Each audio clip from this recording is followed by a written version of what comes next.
we are planning to start with a CAT workshop. The idea of this session is to tell you about the CAT workshop and what is going to be there.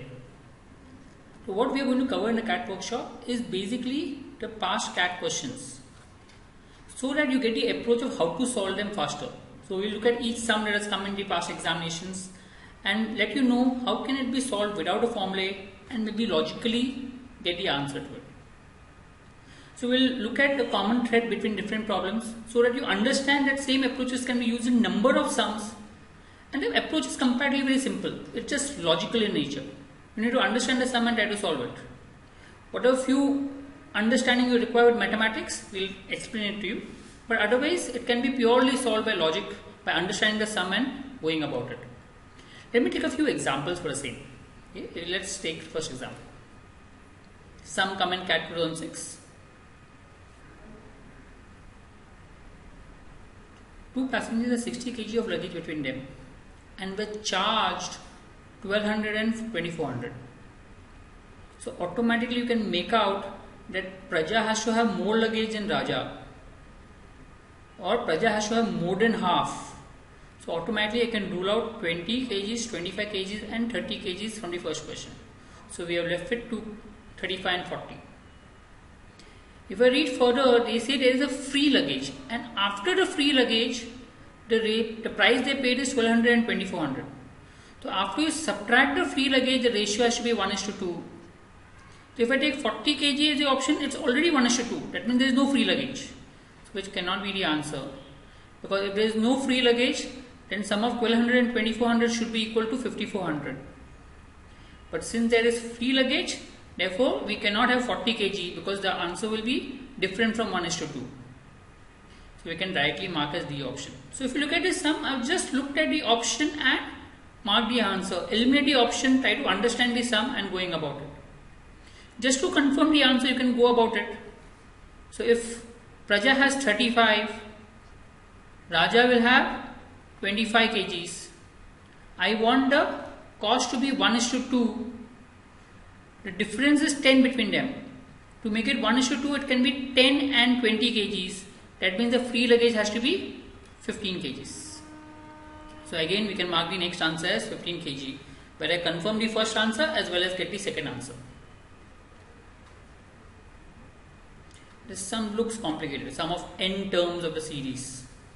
Okay, and it is a lengthy sum. But normally most of the sums which are quite lengthy has a simpler way of solving it. So if I look at this, I can always put n as 1 out here. So if I put n equal to 1, what do I get? That means there is only one term. That means I should get the answer as log m. So if I put n equal to 1, I will get the answer as log m. Now substitute the same thing in the option and see which option gives you log m as the answer. You will realize only D option gives you log m as the answer if you substitute n equal to 1. Okay. In the A option, m is in the denominator, unlikely to be the answer. B option, you have log m is to m, not possible to be the answer. C option, log becomes m raised to 0, becomes 1, not the answer. If you substitute in D option, you get the answer, so that will be the answer. Instead of solving the whole equation which is given to you, you just substitute simple values and look at the options, you will get the answer. So most of the CAT problems can be solved logically using the options and using simple techniques, and that's what we are going to look at. Normally in the CAT, the approaches can be repeated in multiple sums. Let's take one more example where you require a little bit of mathematics, but it's comparatively simple. 16 plus 19 is 35. That is 16 cube plus 19 cube will also be divisible by 16 plus 19. That means it will be divisible by 35. Same way 17 cube plus 18 cube will also be divisible by 35 because 17 plus 18 is 35. That means we can say the whole number is divisible by 35. So that means we can say the remainder can be 0 or 35. Now if you look at the whole sum, there are two even numbers, two odd numbers. The sum becomes an even number. The sum becomes even number. Even number divided by even number will give you a remainder as even number. You can directly mark the answer as A because all the other options are odd. So you can use number of tricks to get the answer. You get one trick, try different thing, you will get the answer somewhere or the other. There's one more logic behind it. When you divide something by number ending in 0, for example, if I divide 34 by 20, what is my remainder? 14. So last digit of the remainder is same as last digit of the question. So 4, 4. So if I look at here, if I look at large digit of 6 cube, 7 cube, 8 cube, 9 cube and add it. Okay. 6 cube is 6, 3, 2 and 9, and you add it, you will get the last digit as 0. These are last digits. So that means when you divide by 70, the remainder should also have a last digit 0, which is only in A option. Get the answer. Now if I know this fundamental, I can use the same in some other sum which has come in CAT. So let's look at one more sum. Here I am dividing by 11 factorial. Now if you make out 11 factorial ends in a 0. If 11 factorial ends in a 0, if I can find the last digit of the question, I can get last digit of the remainder. So let's find the last digit of the question.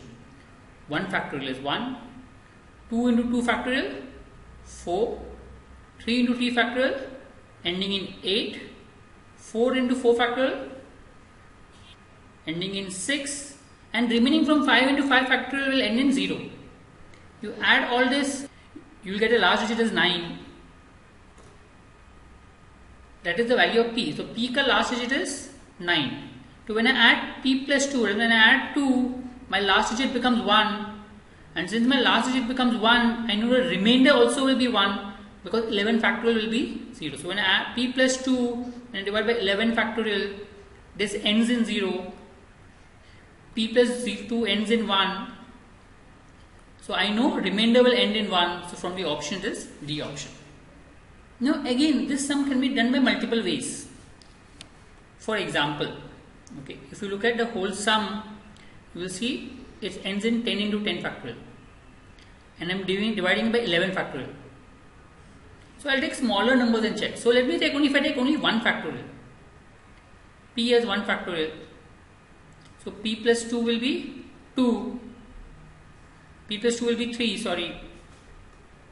So when I divide by 2 factorial, I'll get a remainder as 1.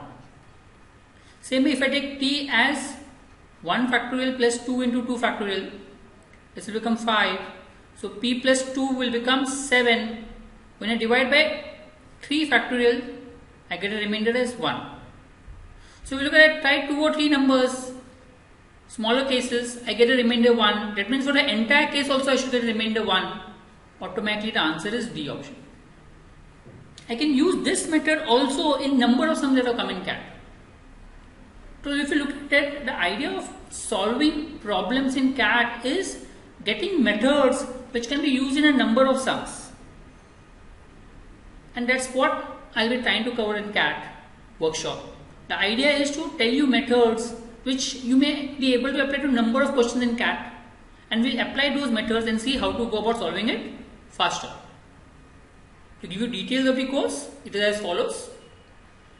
So we'll have maths workshop, verbal, logic and DI workshop. You can buy it separately or you can buy it together. All the 4 workshops will be 1900.